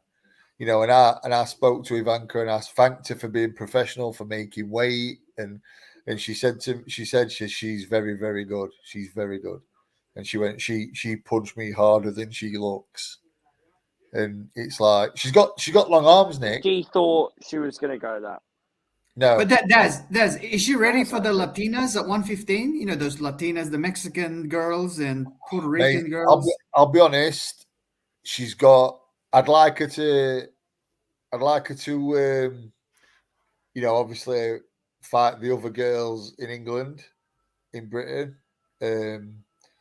But I've watched Ashley Gonzalez and the other super flyweight world champions, and to me, mate, the only one that she'd possibly listen. I'm not saying she won't have trouble with Ashley Gonzalez and the others, but the one who I think fights sort of a little bit like Nick is the Japanese girl, the WBO champion. She fights quite like Nick does, fast, very fit. So, I mean, and she can punch a bit. To be fair, yeah, I mean, she's a good fighter, but it's like the other girls. I was looking at the couple of Mexicans and Argentinian. The fit, and they're used to obviously fighting at altitude, which is in Argentina and Mexico, and so really the advantage they'd probably have is the gas tank. But we are fit, Nick is. They wouldn't have an advantage in the gas tank. And to me, Nick would have an advantage over them in power. Yeah, so, it's hard to do road work in England. It always rains. Like even when it's sunny, it rains. Like I don't get it because I've been to England before twice. It's like it always rains. Where do you live? Where do you live now? New Zealand. But I've been to England twice for a holiday. Yeah. During the summer, during June, July, around that period, man, it always rains. And there's so much traffic in London too. It's like you can't even get out of the city. Yeah, it's hectic. Anyways. Yeah, she's just I mean, I'd put her in, mate, if I'm honest, with world champs now. I mean, people might say, oh, that's crazy, but I see what she's capable of. I don't think that's going to happen anytime soon. I think it's going to be obviously fights with some of the other English girls first, and then we'll see. We'll see what happens. But Go on then. Go on. A link to tonight. You got offered the position, not now, but say you got to the similar number of fights to Lucy. You got offered the shot like she got tonight. Do you take it? Yeah, it's a different opponent. It's different opponents, so isn't it? It depends who against. Who are we going to pick? Who are we going to say as opponent? Yeah. So we have to choose someone around super flyweight, don't we? So we have to pick someone. Listen, I'll go out there on a limb, right? And I'll say if Nick's had three fights under British Boxing Board of control, and one full fight. Well, she's had 6 weeks with me properly, just us two. Yeah, and to be honest, there was probably only one Bieber fight that actually was worth anything. Well, if you give me another 7 fights with Nick, I'll put her in with anybody. Absolutely anybody. Right question. Daz, who's she with? Who's her promoter? She isn't, is she? In a minute. Is she affiliated with anyone, like with Matchroom? No, none of the big promoters. No, mate, no, which is a bit surprising, to be fair. When will that happen, Des? It could happen at any time. I hope it happens because she's talented. She's got the girl next door about her. Do you know what I mean? She's likable. She's likable. She's not got a bad bone in her body, to be fair. No, she hasn't. Until that bell goes. To be fair, it's like this, Lil Penny. It's like this, and Daz will back me up on this, and Jack will as well. I've been following Nick since the Bieber days. Interviewed her in the Bieber days. Been to some of the shows. The improvement that she's had, as I've said under Daz, is night and day, and she won't be denied, mate. She won't be denied. She will. Before the end of the year, she will be a belt holder of some description. And then people have to take notice. Promoters. She's from Nottingham, right? You can't ignore the situation. They won't be able to ignore her. She's from a little town, Worksop. Oh, I thought she was from Nottingham. No, she's from a little town. It's Nottinghamshire. People always think that. Yeah, it's Nottinghamshire. She's the first. She's the first professional female fighter from Worksop. Yeah. There's only been like a handful of actual pros, isn't there, from Worksop? There's what, Jack? Sorry. There's only been a handful of pros ever. To be honest, mate. Worksop for its size, we've had quite a few. We've had quite a few. Des, when she becomes a world champion, right? You should don't forget to come back here at Last Bell Boxing. Oh, mate, I'll be always on it. Well, she'll be the one that's famous, mate, not me. I'll not be the famous one. She's the famous one, not me. She does all the work. She gets in and fights, so Little Penny Daz can't get away now. It's part of the furniture. Crazy. And do you know what, Little Penny? Do you know the best thing about all this? We're doing all this without even having a gym. I haven't even got a gym. I haven't even got my own gym. So it seems like we're talking about that, Daz. Let's push it a little bit on the show. Tell us what this current situation is and what you've been dealing with since you took over as full time as Nick's trainer. Now we just basically have to travel. We travel to Doncaster to Wilby Car Gym, which is greatly appreciated. To Riley's gym, who I help in corners as well in Sheffield. And I'm back and forth with council, local council. I want to do something for the community. It's like I've said to Andy quite a few times. It's not about having a base for Nicola. It's about having somewhere for the next generation, for the kids, to keep them off the streets. Because I see the kids in this town getting into trouble for stupid reasons. And And do you know what? I want to get involved. I want it involving with everything. I want, people who are recovering from maybe drug addiction to be able to do fit to classes. But maybe people with mental health issues to do fitness, boxing classes to, healthy body, healthy mind, and all that, as well as amateur boxers, beginners who just want to start boxing. I want to do it all. And Nick said to me the other day, when I was on about it, she says, "Oh, everyone, people who take the wrong path, everyone deserves a second chance."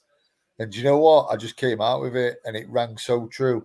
I says, and also, people deserve the chance to not need a second chance. Yeah. Do you know what I mean? Yeah. Get it right the first time. Yeah, don't get yourself dragged into that situation in the first place by having something to focus on. Absolutely, mate. Get it right the first time. I mean, listen, I don't blow my own trumpet, but I know I can change the way people think and act in this town and surrounding areas. I can. I know I can. I mean, I'm not going to be involved really as much in the amateur boxing side. I'm going to get a few amateur coaches, to hopefully take over that, and then we'll use it after the amateur sessions, and it's a local base. Do you know what does? And this is because I'm in and out of the gym, a particular gym in Newcastle. Having the amateurs there that come through and stuff, seeing pros, a little bit like having that little bit of interaction with pros, it inspires them. Like yeah, definitely. I mean, has a lot. Yeah, and some of the amateurs come all the way through. Yeah, totally agree with that, mate. And it's like, it's also a case, I mean, obviously, I train Nick, but I'm also open to training other professionals as well. You know what I mean? So, I've already had a few inquiries before about stuff. Yeah, I've already had a few inquiries, and obviously I can't take anyone on really.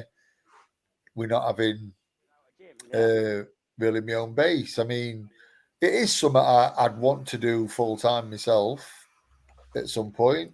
And do you know what? You go through a bit of a phase where you think, am I good enough to do that? Am I good enough to train fighters for a living? Do you know what I mean? Am I good enough to do that? Train fighters at top level. And do you know what? For a long time I didn't think I were. But do you know now? I absolutely bloody know I am. Totally agree, mate. When I went full time, I had the same thing. I was like, could I actually do this for a living, or am I just playing at it? Yeah, and I just when I went full time, it was different. Yeah, I just think I had the same sort of thought. I just think to myself, you know what? I'm never going to stop learning. I'm never ever going to think that I know everything. I'm always going to pick things from everybody, and use what I feel is useful at certain times in certain situations. I'm always going to listen, and I think whenever you keep doing that, you can keep progressing. It's Sean. I'll bring Sean in here. Sean, it's staggering, isn't it, that you've got somebody.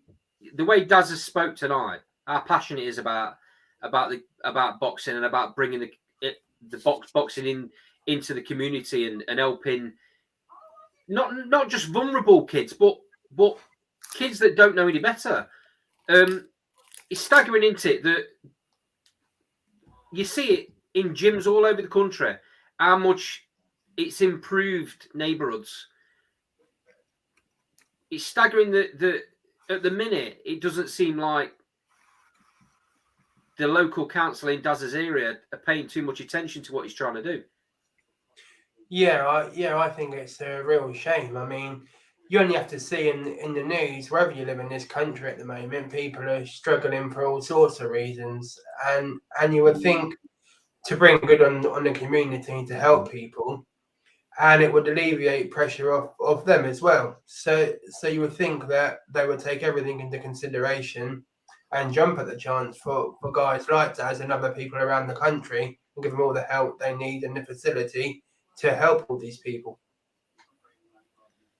Yeah. They seem to be doing is I've thrown them a load of emails to them, and they seem to have got it in their head that it's something I want to set up as a business. That's not the case at the minute. I want to just set it up as no one's going to be taking any money out of it. Any money that's earned through training fees is going to be put straight back into the club. Yeah. Nobody's taking any money out of it. No amateur amateur coach in the country takes any money. No. You do it for the love of it. No, I mean, obviously, unless they're training pros as well. Well, yeah, but I mean, listen, I'll be totally honest with you, mate. I don't take a penny off Training Nicola. Nicola's not earning what she should be earning, so I don't take anything. You know what I mean? And Nicola, we've had this conversation. Nicola says, I feel, I said, well, don't. I says, end of the day, when you win a world title, we'll talk. Do you know what I mean? But no, I don't do it for that. I don't honestly do it for that. Listen, don't get me wrong. We are trying to sound big-headed. I used to work in telecoms, and I used to bring in minimum £700 a week home. That's a lot of money to earn a week. I had a choice. I got let down with work, so I'm now a bin man for council, and I'm bringing like £350 a week home. Now I had a choice. It's like, well, you stay on bins and try and get this gym going, and I could probably do some one-to-one sessions. 25 quid an hour, earn a bit more. But it's not here right now. It's something that I've got to try and get going and put my thing into. Or I can go back into telecoms, and it's probably going to impact on training Nick. I choose to be a bin man, and let's get this gym going.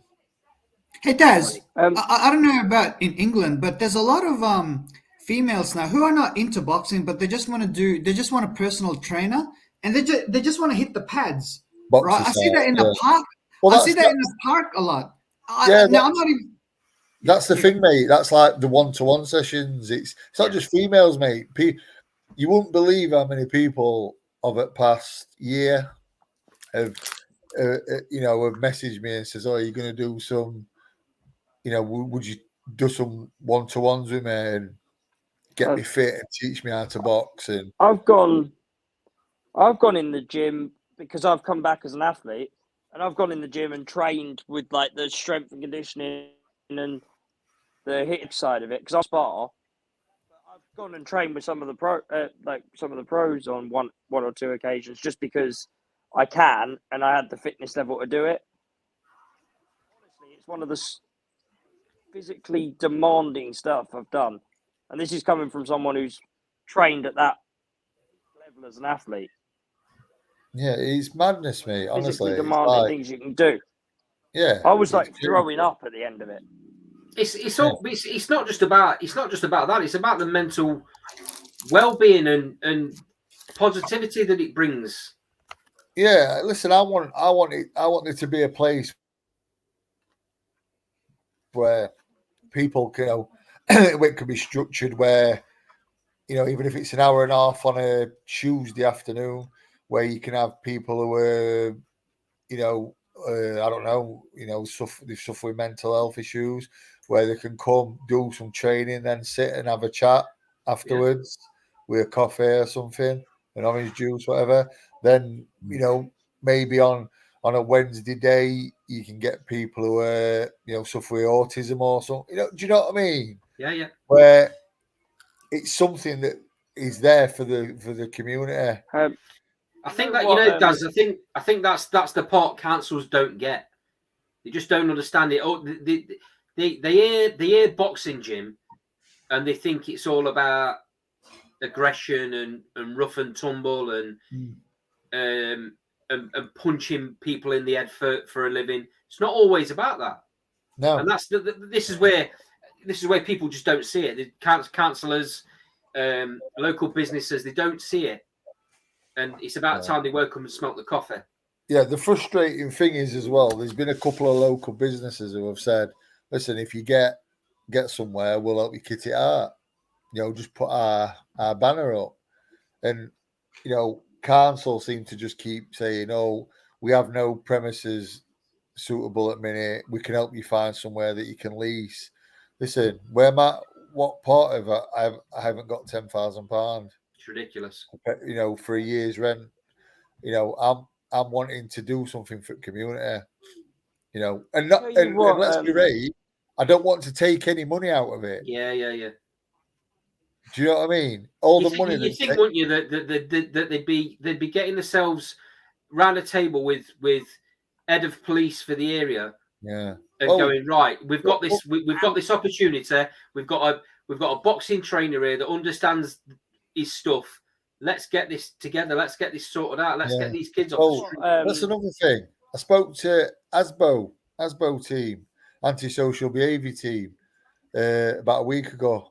They're supposed to be ringing me back. Not even rung me. It's a joke, isn't it? Do you know when I did the email? I sent emails right other day, and I copied into it about 10 counsellors. One of them emailed me back, and it was the same one that kept saying about, we could help you find a premises that you can lease. And I sent one back and I says, I don't want this as a business. I want this as somewhere for the community. You know, where if someone brings their child or a young adult, or even an adult wants to do a bit of boxing, you know, they all do it in classes and they pay a tenner for 3 sessions a week. Do you know what I mean? It's just crazy, mate. Honestly, they're just not listening. It's so frustrating. So frustrating at the minute. The one good thing we have up in the northeast, like with them, and I'll name them on here. So Matt Job's gym that I go in all the time, they have young offenders and re-offenders that come in and mate, I do all that discipline session, and that's what you're trying to do. And I do all that. Listen, do you know what? Right? Do you know what? I could sit with some 17-year-old who has gone on wrong path, who thinks he's a gangster, right? And I can relate to him because I haven't been an angel all my life. Yeah. You know, and I can steer people like that into something better. And do you know what, mate? I take it from Brendan Ingle, the late great Brendan Ingle. I'm not just about making champions in a ring. I want to make champions in life. You know, be a good person. You know, be a good person, a decent human being. That makes you a champion. That's what I want to do. It's so frustrating for me at minute that, and I'll say it. Listen, I'm not bothered. You know that there's certain people in this town who have got premises and they exploit children and the parents for money. You know, so-called boxing people. It's disgusting. It absolutely infuriates me. I tell you what, there was a lad in the gym when I first went down there. He was probably about 15, 16. And I walked in and I was sort of jeans and a t-shirt, what like I didn't belong.